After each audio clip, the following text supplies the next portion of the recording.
or body weight are concerned. So buckle in and get excited. So the first thing, today's all about your hamstrings, and your back. So we're really focusing on those areas of our body today. So the first part is you're gonna set up with 10 push-ups.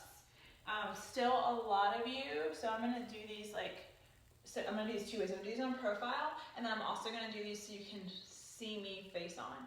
So on profile, you guys have seen me do, you're just doing 10 of these, but I'm on the balls of my feet, and I'm just going down and up, right? But when you do these, a lot of you, I'm looking at you when you're doing them facing me on the camera, you still have your arms like really wide out here. My shoulders don't go out that wide, so like I need to just slide my hands right underneath my shoulders. Do y'all see the difference there? I'm not out here, okay? That makes it a little bit more challenging. I'm actually right here. And so when I go to do these, now I'm in a position, and you see how I can angle my elbows behind me a little bit more? So just try that when you're doing your push-ups. So you're gonna do 10 push-ups. And then the next thing you're gonna do are called crown pulls. It's just the shape of the cones I have set up here. It kind of looks like a crown, but not really, but it's 5 cones, 2 up, 3 back. And you're gonna do 10 of these. And a rep for me is down and back. So if I start over here, like when I end over here and come back, that's 1, okay? So all crown pulls really are is you start, I'm gonna start on my left-hand side. I'm just weaving around the cones, trying to get solid touches in as I go around the cones. Obviously not hitting the cones, just coming down and around, and then going the opposite way. So you can really kind of be as creative as you want with this, but the important thing with these pulls is your footwork. So this is just meant to give you a lot of touches. That's all it is. So obviously if I lower my hand, lower on my stick, it's gonna give me a little bit more control. But I'm just trying to use my hands and like quick little checks and glides around the ball. So that would be 2, right? And then, well, not quite 2. When I get back to the other end, it ends up being 2. But just really keep the stick on the ball, move the ball, really focus on rolling your stick over the ball rather than that motion, right? We're rolling over, really working on our right hand movement. So again, shouldn't see this, should see this. Notice the difference. Really try to fight to commit to that difference and letting the stick move freely through your right hand. So those are your crown pulls.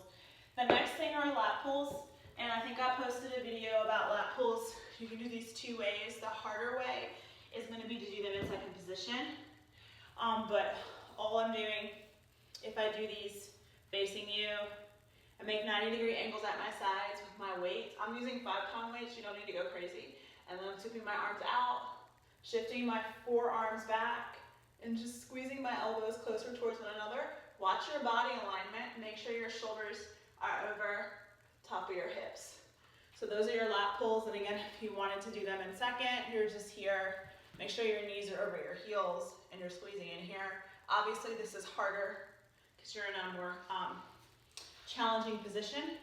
So you'll do 25 lat pulls. Again, don't go crazy with your weights. The next thing is heel lifts. So if you need a chair for support, you'd have your chair here. But you're gonna do these slightly different today. So I'm gonna start with my feet underneath my hips. I'm actually gonna turn my feet in slightly and make my feet slightly pigeon-toed. So this is gonna help actually stretch the outside of your legs. So all you're doing is the same thing we've been doing, is just lifting and lowering. Okay, I'm gonna turn back on profile so you can kind of see. Just make sure you're going straight up and down, not forward. I'm straight up and down today, getting a nice stretch in this position. So those are your heel lifts. You are doing 25 of them pigeon-toed. The next thing are weighted flies. I am only using 2-pound weights because I'm only working up to my shoulder. That feels safe for me. Utilizing the muscles that I'm using here, you don't need a ton of weight to sculpt them correctly. So what it looks like if I'm on profile, I've got my 2 weights. I'm gonna keep a tiny bend in my elbows because I don't want my biceps to turn on. So what I'm gonna do is bend my knees here. You can do 1 arm at a time, but when I lift, I'm only going out to shoulder height when I do it. So just like keep that in mind. You're just going out to shoulder height and then back down. So if I wanted to do both at the same time, my knees are bent, I'm rolling my shoulders away, I'm out here, and then I'm back down. And I'm nice and in control, keeping a nice engagement of my upper back.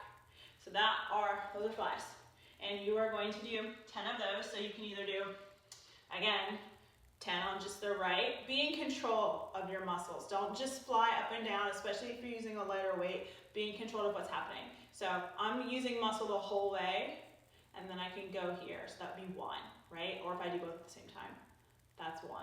So those are your 5s. The next thing is an overhead press. So I'm going to do these laying down. You can also do these standing up. It's up to you. Actually I'll do them standing up. That way I don't have to go back down again. So all you're doing, well, we'll do it both ways. How's that sound? So if I'm here and doing my overhead press, I'm using, this is just squat racks. It's around like 45 pounds. Just straight up and down, okay? You can use your same weights that you used for your lat pulls. So like these are the 5-pounders, and do the same thing here, right? If you wanted to. Or you can do them laying down. A little bit of gymnastics here. So all I would do, doing these laying down, I'm not adding weight to these. If you are adding weight to do this and you're on a bench, you need to add a spotter. Especially if you're like going hard and you have a lot of weight on there. I'm just using the bars and I'm not on a bench, so I don't need a spotter. And we're not doing a crazy amount of reps. So I lay down, and all I'm doing is just pressing up. I'm using my feet a little bit too to help me through this. Again, remember we talked about how I have a tendency to lift unevenly, so being connected to the floor helps me feel my muscles and feel where I'm like overusing and overcompensating. So that's all I'm doing here. This is obviously working the top part of your arms. It's also getting your pecs involved slightly. So those are the overhead presses that you're doing. You're doing 10 of those. The next thing up are the hamstring donkey kicks that we did last week in the glute workout. I'm using a 5-pound weight behind my glutes. And again, all I'm doing is I'm here, and that'll be 1. And I'm really fighting to keep my heel flexed today because I want that solid 90-degree angle because this is about our hammies, right? So I'm going to try to get my heel as close to my seat as I can. So I'm going to do 10 on each side, so 10 on my left, 10 on my right, or however you're doing it. Then the next thing are planks with a hamstring variation challenge. So I'm going to give you 2 of these to do. Try one. You have to do it on the balls of your feet in order to do the challenge. So if you're modifying on your knees, great, good. Keep doing that, maintain good form. I'm going to tuck my shirt in so you can kind of see the curvature that we're looking for when we're doing our planks again. So your arm alignment looks really good. Everybody keep that up. Hands underneath shoulders. So the first challenge, remember, a lot of you I'm seeing this, so I don't know if you can see it in the camera, but that my abs aren't engaged, so draw your abs up, relax your shoulders away. You have a couple options here. You can rock forward on the backs of the balls of your feet. Okay, this is actually a nice hamstring stretch. You can bend and extend your knees. You can make this like tiny, right? But I'm going the whole way to straight, or you can make it big, tap your knees down. Do whatever you want. Your other option is flex your foot and kick your heel up. Notice how it's not a big thing, it's not a large movement. I'm just kicking up an inch or 2. So I would do 10 here, and then I would do 10 here, and that's my 20. So those are I gave you 3. Those are your 3 plank variations. The next thing is your hamstring pulls. We did these last week.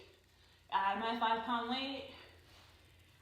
You're putting the weight in between the edges of your sneakers.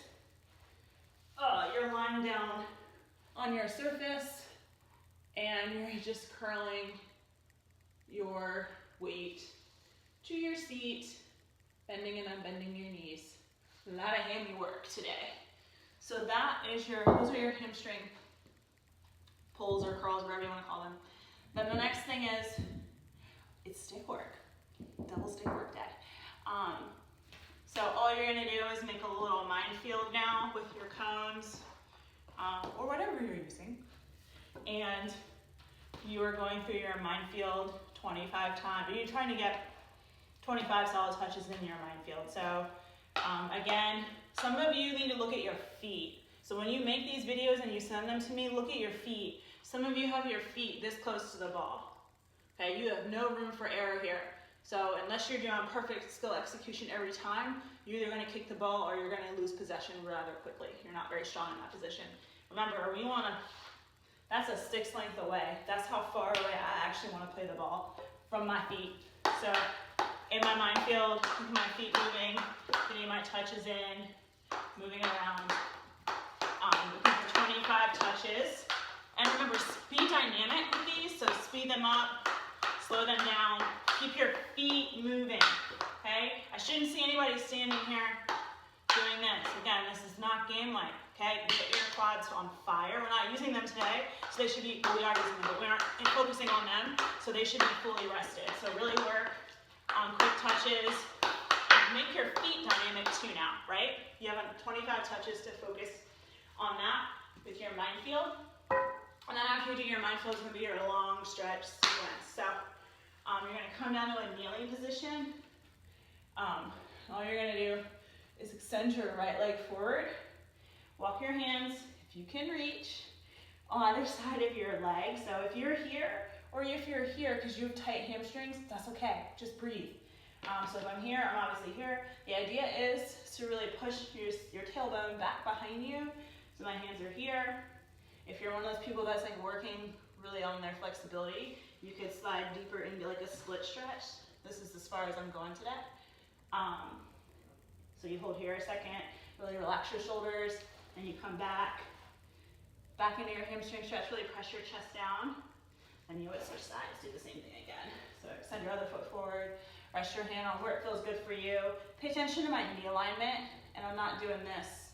I'm not sitting back on my seat because my hamstring goes from the base of my glutes the whole way down. So like I want to capture as much of that as I can.